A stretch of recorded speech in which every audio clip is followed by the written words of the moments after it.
For context, I'm a guy, and at the time of this story I was living with my mother and aunt. I was around 14 or 15 years old. It was the summer before my sophomore year of high school. My day began as normal. I woke up and took a nice hot shower while playing some music on my speaker. Once I got out, I got on my Xbox and hopped online to play some Call of Duty with my friends. Everything was fine. We were laughing and joking around like we always did when I heard a knock at the door. I was really annoyed because I was doing good in the game and I didn't want to risk getting killed. So I figured if it was important they'd knock again, which they did. I quickly tiptoed to the front door in the living room, being careful not to be heard by whoever was on the other side, just in case I didn't want to open the door for them. I peeked out of the blinds to see who it was and barely noticed the guy at all. Once I focused in, it wasn't hard to tell that he was up to something. I had never seen him around here before and had no idea why he'd be knocking on my door. He was dressed in all black and looked very suspicious. I went back to my room and continued playing with my friends, assuming the man would just leave eventually. He knocked once more a couple of minutes after that. Then, not even 30 seconds later, I hear a loud banging from my back door. I knew he was trying to break in. I told my friends as calmly as possible that someone was trying to kick down my door and that I had to go. My friend Alex replied, "Try not to die," in a joking way. I cut the Xbox off and called my mom. I still don't know why I didn't call the cops first. I told my mom what happened and she thought I was joking. I'll admit, I pulled a few pranks in my day, but this was all too real. I tried telling her I was telling the truth, but she actually hung up on me. I was pissed as you can imagine, so I called my grandmother. Still, I don't know why I didn't just call the damn police. My grandmother picks up and after explaining the situation, she panicked and told me that she was going to call the police. My mother then called me back asking if I was serious. I told her I was and she told me to stay calm and hide while she called the police. A wave of relief washed over me, but the banging at the door turned it to terror. I quickly put on my running shoes that I wore when some of my wrestling teammates and I would go for our runs. I grabbed my baseball bat, and instead of hiding, I sat on my bed and waited. Waited for the man to open my door so I could show him he broke into the wrong house. My door had no lock at all, so all he had to do was twist the knob and it'd be just me and him. There was nowhere for me to go. My house at the time was very small. There was a front door which led into the living room.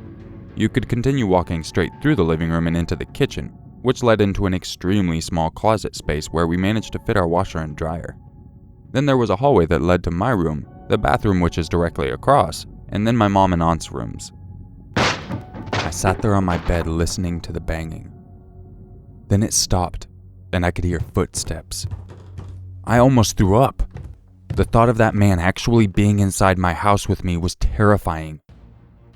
The walls in the house were hollow, so I could hear every footstep and knew exactly where he was. He broke in through the back door which led into the kitchen. Then I heard his footsteps lead into our laundry room. I listened as he turned around and entered the living room. I had left the bathroom light on, so when the man walked past my door, I could see his shadow. I reached towards the door, bat in hand with every intention of beating the crap out of this guy. That's when I saw it. Another shadow walked by, then another, and another. Either one guy was slowly pacing in front of my door, or there were 4 intruders in my home. Whatever confidence I had died right there. I was a wrestler, but I was still only 5'9", 138 pounds at the time. There was no way I could take on 4 people, even with a bat. I figured my best shot was to wait for them to open my door and bum rush them with a bat, and maybe they'd be so taken by surprise that I'd have time to run for help. So I sat there on my bed, listening as they walked around my mother's room, then my aunt's room. I was so scared it was like I was in a trance. I just stared at the door, listening to every footstep and every creak of the floorboards, when all of a sudden I snapped out of it. I looked down and I still had the bat in my hands, and my door was still shut. It's like when you're in class zoning out and you finally come back to reality, only I couldn't remember anything that had happened. It was like I had just blacked out. I couldn't hear footsteps anymore. I assumed the intruders had left, so I went out into the hallway with my bat. I entered the kitchen to see the back door was completely demolished. My family got to the home first. Mom, Grandma, my cousins, and a couple other relatives. My mom and Grandma must have told them what was happening. The police arrived shortly after, and I explained to them what had happened. They asked me the basic questions: if I knew who broke in, if I had any enemies, if I could remember their faces, etc., etc. It was odd. I couldn't remember the man's face who knocked. It was like my mind forced it out of my memory. I could barely remember anything about him besides the fact that he was wearing all black clothing. One officer took my fingerprints, so not to confuse them with the intruders. He also told me that they were more than likely inexperienced, due to the fact that they used a crowbar to pry open the door, which took them about 15 minutes, rather than just using the crowbar to pop the glass design in the center of the door, reach in and unlock it, which would have taken 30 seconds, and would have been much quieter than pounding at a door. I didn't stay home alone for months after that incident, and I was always so damn paranoid, especially because they never caught the guys that did it. To this day, I wonder if they opened my door while I was stuck in a trance and just left me there, or if they'd never opened my door at all. Nothing seems to make sense. They didn't even take anything. Not the TVs, the computer, nothing. They just came in, walked around, and left. But I still can't remember those few minutes I was stuck in a trance. Either way, years later I'm 19 and I still jump when I hear a knock at the door.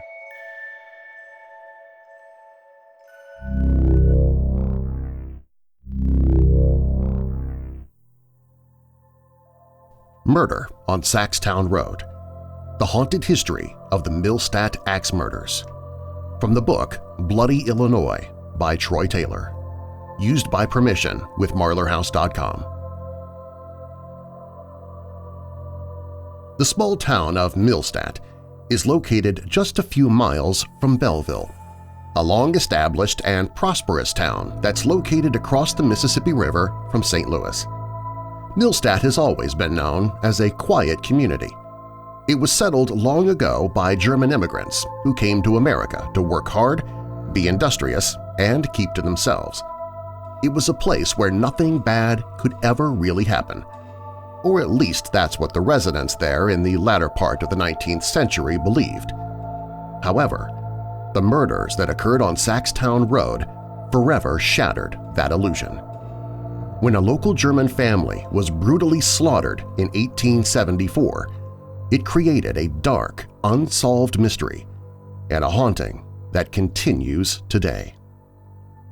On March 19, 1874, Carl Stelzenried, age 70, his son Frederick, 35, Frederick's wife, Anna, 28, and their children, Carl, 3, and Anna, 8 months, were found brutally murdered in their home on Saxton Road, located outside of Millstadt. The grisly crime was discovered by a neighbor, Benjamin Schneider, who had arrived at the Stelzenried home early that morning to collect some potato seeds from Carl Stelzenried. As he approached the home, he found that the area was eerily still. The horses and cattle that were fenced in the front lot had not been watered or fed, and no one was taking care of the morning chores. Schneider knocked on the front door, but no one answered. He called out and looked in the window, but it was too dark inside the house for him to see anything. Finally, he turned the knob and pushed the door open. As he stepped in, he looked down and saw the body of Frederick Stelzenried on the floor, lying in a large pool of blood. The young man had been savagely beaten and his throat had been cut. 3 of his fingers had been severed. Panicked, Schneider began looking for the other members of the family. He found Anna and her children lying on a bed. All of them had been bludgeoned to death, and Anna's throat had been cut. Her infant daughter, baby Anna, was lying across her chest, her small arms wrapped around her mother's neck. Her son Carl was found next to her. His facial features were unrecognizable, because of the brutal blows that he had sustained to his head. All three of them had apparently been murdered as they slept. In a separate bedroom, Schneider found Carl Stelzenried. He had been struck so many times, apparently with an axe, that he was nearly decapitated.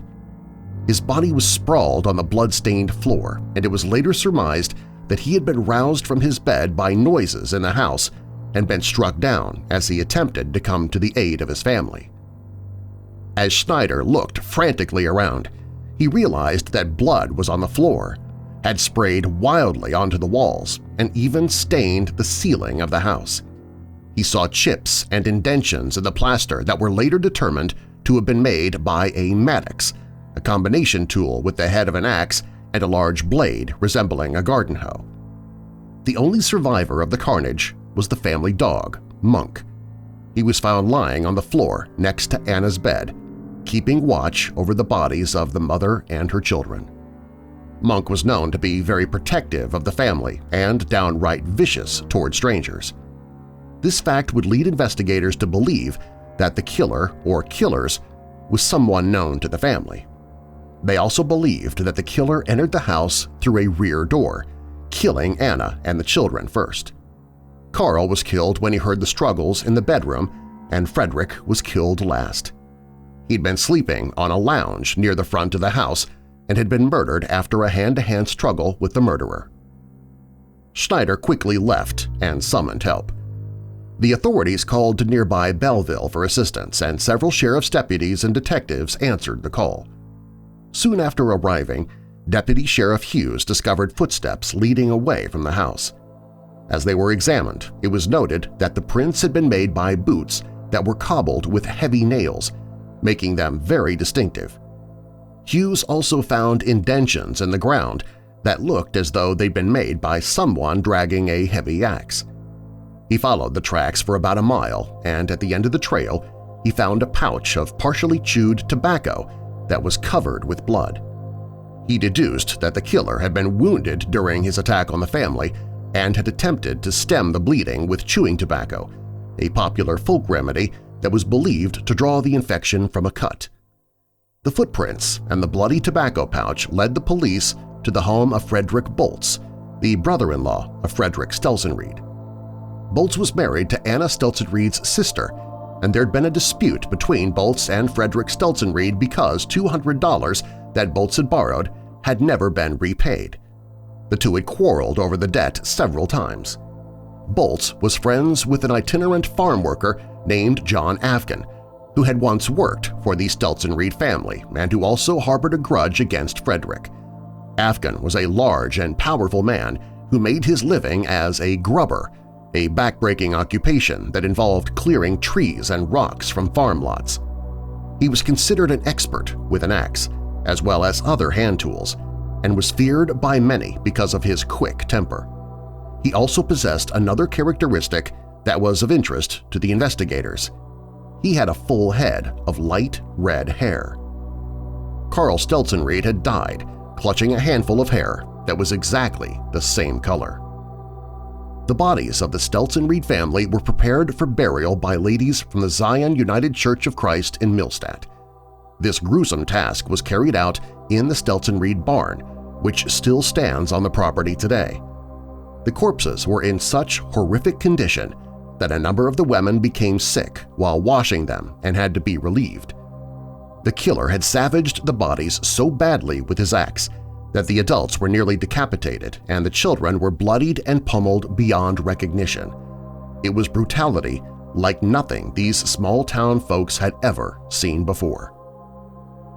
The family was laid to rest on Sunday, March 22nd at Frivogel Cemetery, located just a few miles from their home on Saxtown Road. The news of the horror spread across the region in newspaper accounts and even appeared on the front page of the New York Times.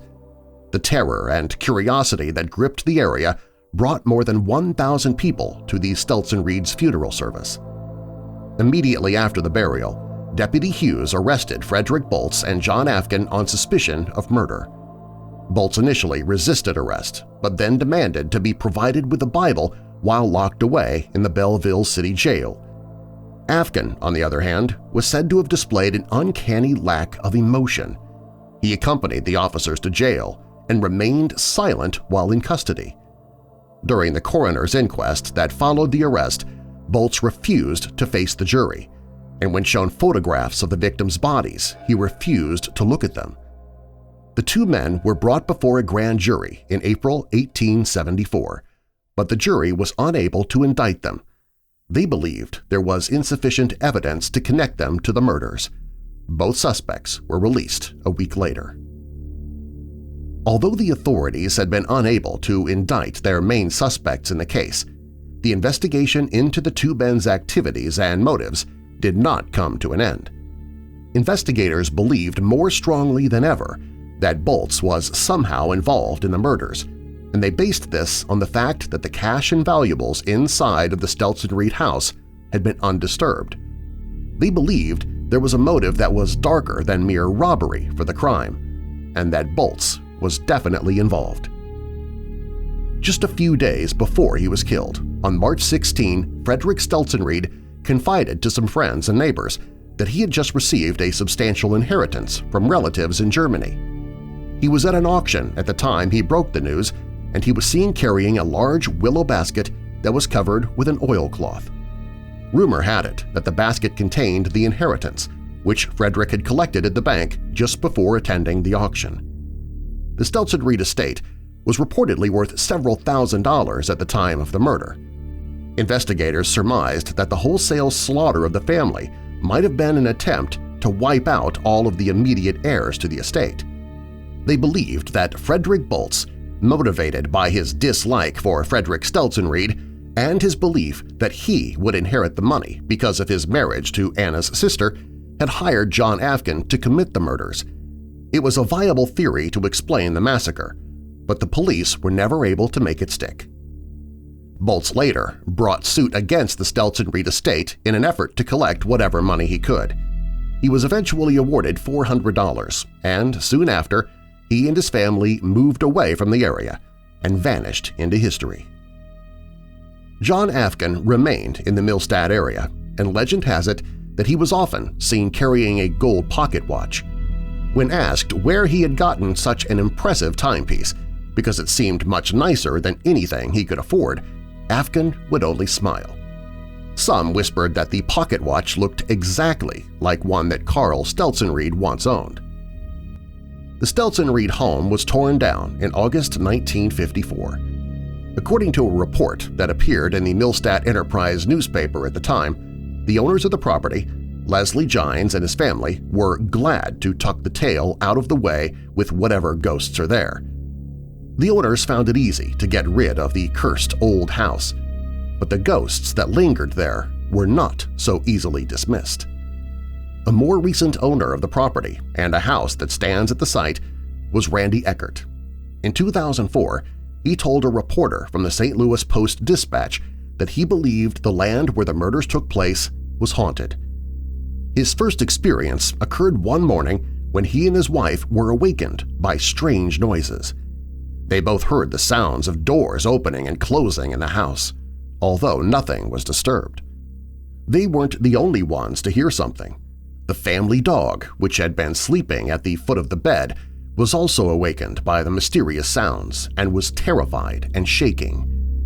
Eckert added that the sounds were repeated many times over the years, always around the anniversary of the murders. Chris Nauman, who rented the house from Eckert in the early 1990s, reported his own chilling occurrences. It was 6 o'clock in the morning, and there was a loud knock on the door. At the same time, my girlfriend heard someone walking up the steps in our basement. Nauman, startled by the sounds, quickly checked the front door and the basement stairs, but found no sign of visitors or intruders. The next day, he shared his story with Randy Eckert, asking him about the anniversary of the Stelzen Reed murders. Eckert confirmed it for him. The ghostly happenings had taken place on March 19, the anniversary of the murders. Nauman still remembers the effect this had on him. A cold shiver ran up my spine. To this day, the slaughter of the Stelzen Reed family remains unsolved. While many suspects have been suggested over the years, there is no clear answer to the mystery. The area where the house once stood along Saxtown Road has changed very little since 1874, and it's not hard to imagine the sheer terror of those who lived nearby after news of the murders began to spread. It is a lonely, isolated area, and if the stories are to be believed, a haunted one. But what ghosts still walk in this place? Are they the tragic spirits of the Stelzen Reeds, still mourning the fact that their deaths have never been avenged? Or do the phantom footsteps and spectral knockings signal the presence of the killer's wicked wraith, perhaps forced to remain here as a penance for the crime that he never answered to while among the living? We may never really know, but for now the haunting continues, and the people of Millstadt continue to remember the day when horror visited their little town.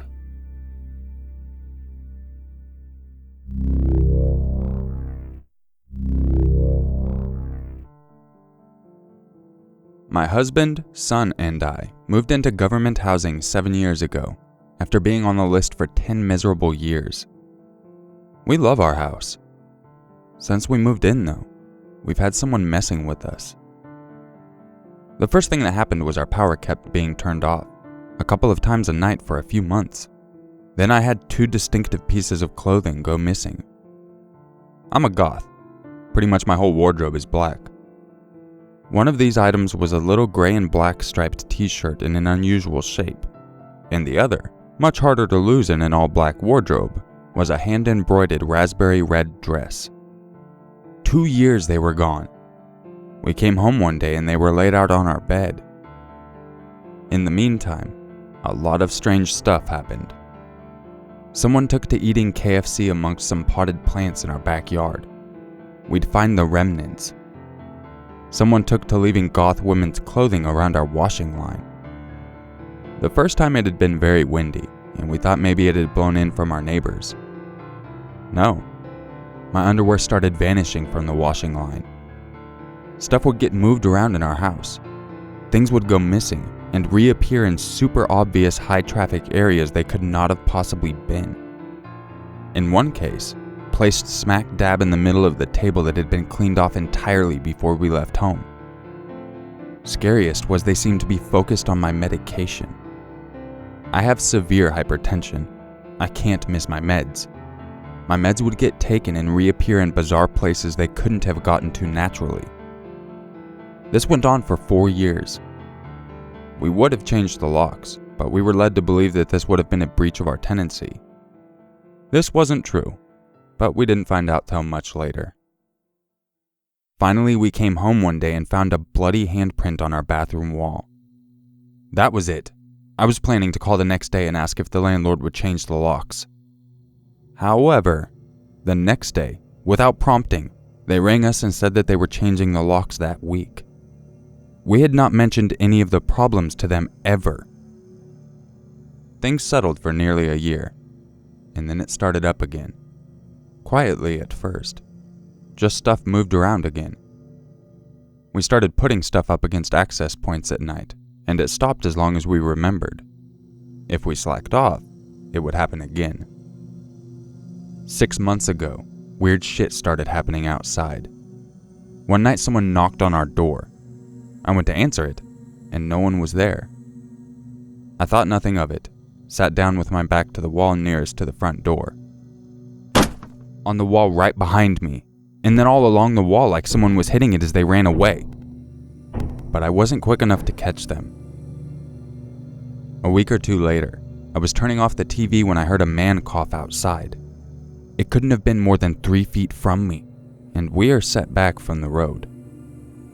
Stuff starts getting moved around in the house again. My 2 favorite skirts vanished. They turned up a couple of weeks later, neatly folded and hidden under things that hadn't been moved by us in nearly a year.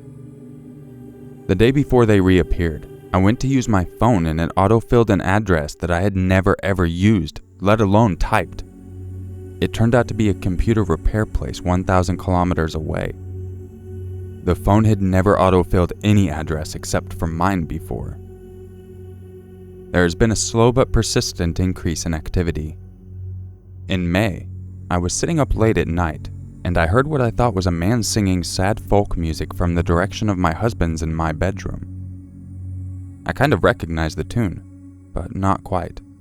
And then I thought I was mishearing my husband snoring, but I went to go check it out, and the sound stopped.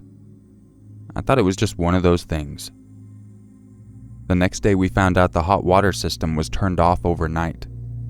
The switch is outside our house, near the head of our bed.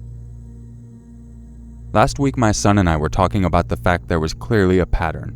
Something would be hidden in a ridiculous place. My phone would get screwed with.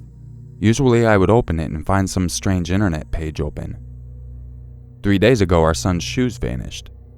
He is 19 years old and has autism. He is super regulated and careful with his possessions, always places them in the same places. It's a ritual he never varies from. We searched high and low. I opened my phone, went to look at Google Earth. The last thing the app was used for was calculating a distance in Australia.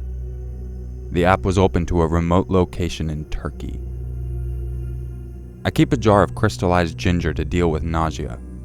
This morning I came out to find a piece of ginger had been taken out of the jar and neatly placed on top. 2 cups, both used, had been placed back in our cupboard. One had a shade of lipstick on it that was definitely not mine. I have no idea who is doing this, and as I said, I'm changing the locks again as soon as we can afford it.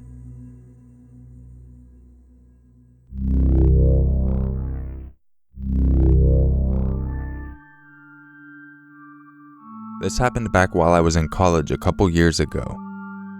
My roommate and I moved into a beautiful apartment our junior year of college. Our parents made it extremely clear that 2 small females living alone together was not ideal for some of the cheaper, shady neighborhoods close to our college. We attended a college in our state capital, so we were in a city environment. And we had certain criteria we had to meet in order to live there, and for them to co-sign our leases. Lit sidewalks, keyed entry into the apartment building, lit parking lot, X amount of blocks from campus, etc., etc. So we finally found one that fit our parents' criteria.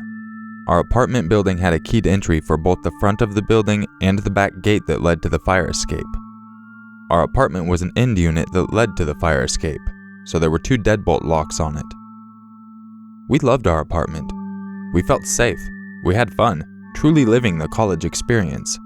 And then my roommate's boyfriend slowly started moving his things into our apartment and staying there way more often than he should. I finally tell my roommate that if he wants to stay there and use the water, electric, and food that I pay for, then he needs to pay for it too, including our rent. I tell her a 3-way split, or I'm paying only the rent and he can pay the entire electric, water, and trash bill. I think I'm being pretty fair, and even though her boyfriend doesn't have a job, that's not my problem. I work and go to college. Your I don't want to go to McDonald's, yes, he actually said that, excuse is completely garbage. If you want a place to stay, then go to the Golden Arches you shall, buddy. So instead, my roommate starts sneaking him in really late at night after I go to sleep, and he leaves on days I'm home. While I'm in class, he's there, then leaves when I come back. My schedule is extremely routine. Well, he can't have a key, so if my roommate is in class or at work, how is he getting in? He can't take my roommate's key because if he decides to leave halfway through the day, how will she get her key back? All good questions. The solution they came up with is to leave the back door unlocked that leads to the fire escape, and then he can jump the fence at the bottom of the fire escape to get back on the fire escape when he's ready to come back, or stick a rock in between the door. Whatever works for him. So I'm off work and school one Thursday morning and I decide I'm going to sleep in as long as I possibly can. My roommate and her boyfriend have already left for the day, so naturally they leave the door unlocked. I'm asleep like a pretty princess. It's about 10 in the morning when I hear the back door open to the apartment. I come to just enough to recognize the noise, realize it's my roommate or her boyfriend, and I brush it off and try to drift back off. All of a sudden I start hearing someone creep through the apartment. Wooden floors. It definitely doesn't sound like casual walking. It is clearly someone stepping slowly and quietly through the apartment. My door to my room is ajar just a sliver, but I don't see anything out the door, and I'm honestly too tired to get up and look. A couple minutes pass, and I figure that my roommate and or her boyfriend are just being weirdos, and I fall back asleep. I can't be sure how much time passes before I open my eyes, but it can't be too long. I wake up to my door opening. My back is to the door and I am facing the opposite wall. I slowly start to turn over to see why my roommate or her boyfriend would dare wake me from my slumber. And there he is, a burglar, in my room, next to the bed I'm currently laying in. A 6-foot-tall, 250-pound, minimum, burglar, unplugging my TV about 5 feet from where I currently am. I immediately pretend I'm just shifting position in my sleep, and I continue to roll over with my eyes as shut as I can make them seem, still open enough to watch what was going on. He hears me shuffling as I turn over, stops, looks dead at me, and luckily doesn't realize that my eyes are open just a tiny bit. He goes back to unplugging my TV, my DVD player, shoves it in a bag he's brought, like one of those bags from IKEA, and steals my change jar, and casually starts walking out the front door of my apartment, like he came in for a cup of tea or something. After I hear the door shut, I immediately spring out of my bed, grab my phone, start dialing 911, all the while locking the back and front doors. The dispatcher is trying to calm me down. At this point, I'm hysterical. I can't even catch my breath to tell her okay. Luckily, I told her my address before I started hyperventilating. I will take a second to commend the police department, both city and college, because they were there in less than 3 minutes. She tells me that the cops are there, but they need me to go downstairs to let them in the building because they don't have a key to the front door of the building.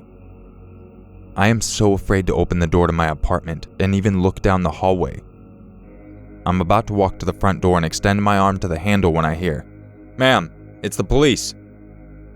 As if I didn't get scared enough already, they yell through the door. I'm paranoid because the dispatcher told me they couldn't get in and didn't realize someone probably let them in downstairs. I asked the dispatcher to confirm that the people at my door were actually police officers. She tells me that they are at my door. Okay, cool. I open the front door and I collapse right there. My legs completely turn into jello and I just hit the floor. I blacked out for a brief period of time, but they helped me and sit me up on the couch. There's at least 10 officers in my apartment, from both the city and the college departments. When I look outside the living room window to the street below, there are 5 or 6 cop cars blocking the street. I later found out that they were doing a perimeter search around the immediate area. I'm being bombarded with questions now. I have to try to find out what's missing besides the stuff in my room. I'm crying. I'm shaking. This is not at all how I saw my day off going. I tell them my roommate left the back door open for her boyfriend. They inspect the back door, and blah blah. The next thing I know, my roommate and her boyfriend walk in and they both have the most dumbfounded looks on their faces. At this point now there's a detective talking to me, and I'm giving my statement, giving a description of the burglar, the stuff missing, looking at mugshots, etc. I immediately stop talking to the detective, look up at both of them and then blurt out, "Someone robbed us while I was asleep. He came into my room." My roommate looks me dead in the face and says, "Oh my God, is any of my stuff gone?" "That's what you're asking me right now? If your replaceable shit is missing?" 2 officers take her and her boyfriend aside and talk to them while I'm finishing up with the detective. I call my then boyfriend and he comes over to help me pack my stuff to stay over at his house for a couple of days, which turns into staying until my lease at my place ended, around 4 months.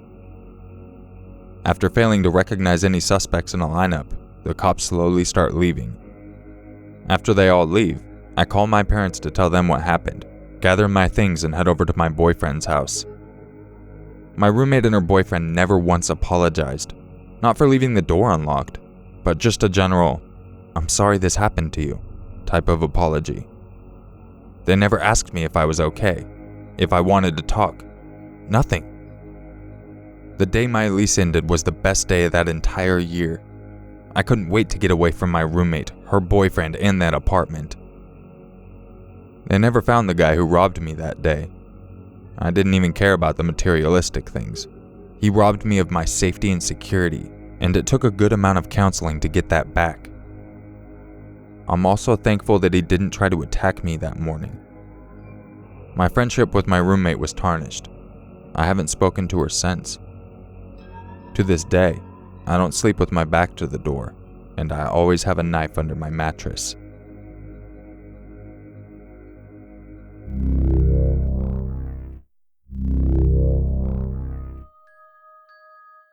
If you enjoyed this video, you know what to do. I wanted to give a big thank you to Marlar House for helping me out on this collaboration. If you haven't heard of Marlar House, I highly recommend you go check him out. He is one of the hardest working people on YouTube. He has a few different series, one of which is Weird Darkness, where you get all your scary stories, and another being Daily Dose of Worldwide News, both of which I watch regularly. And if you enjoyed his narration, make sure you go check out his channel. And directed straight at you, Marlar? Thank you, buddy. Sorry it took a little while, but I'm glad we finally got this done. You really are very underrated, and I hope this helps out a little. If any of you would like a chance to have your story featured in an upcoming video, make sure you email it to urmaker6260@gmail.com. I feel like a robot whenever I say that, because I say it so often now. urmaker6260@gmail.com. Scary stories, baby. Also, I do know a couple of the stories I narrated were repeats. One of them I had done last week. I was just busy with something else. And the other I had permission for but just didn't have a chance to do. And I actually wasn't going to do them because I noticed Lazy Masquerade and B-Busta already did them. So if you're trying to bitch in the comments, I already beat you to it. I already knew, okay? But I also have some people that aren't subscribed to everyone, because some people like some voices more than others. And it works both ways. I'm not saying I'm better than anyone. I'm just meaning some people have different tastes in their narration styles. Calm down, people. Yeah, I'm a little hyper today. Alright. Well, thank you very much for listening to this video, and I hope you enjoyed it. Huge thank you to Marlar House. Make sure you go give his channel a peek. For me, please, for me. I'll catch you guys in the next video. And, yep, catch you in the next video.